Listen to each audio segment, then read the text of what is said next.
శ్రమ లేకపోతే దేవునికి నువ్వు సమీపముగా రాలేవు. శ్రమ అని అగ్ని వచ్చిందనుకో, ఆటోమేటిక్ గా యేసయ్య దగ్గరికి వచ్చి ఆయన పాదాల మీద పడిపోతావు.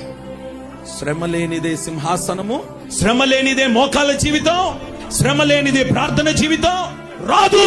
కొన్ని నిన్ను శ్రమలో ఆయన్నే పెడతాడు.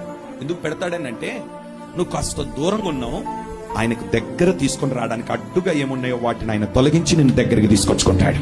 ఒంటరి వానిగా చేసేస్తాడు. ఎప్పుడైతే నువ్వు ఒంటరి వాడు అవుతావో, నిన్నటి వరకు నీ ప్రక్కన కూర్చొని తిన్నవారు కూడా నేను పలకరించరు. నీ తల్లి నీ తండ్రి కూడా నీ దగ్గరకు వచ్చి నీతో మాట్లాడరు. కుటుంబం అంతా నేను దూరం పెట్టడం ప్రారంభిస్తుంది. ఎందుకొరకో తెలుసా? ఆ ఒంటరితనములో నేను దేవునితో మాట్లాడాలని. నువ్వు ఒంటరిగా ఉన్నప్పుడే నీ కుడి చేయి పట్టుకొని నీకు సహాయము చేస్తాడు. నిన్ను శ్రమ పెడుతున్నాడు అని అంటే నువ్వు సంతోషించాలి. ఎందుకో తెలుసా?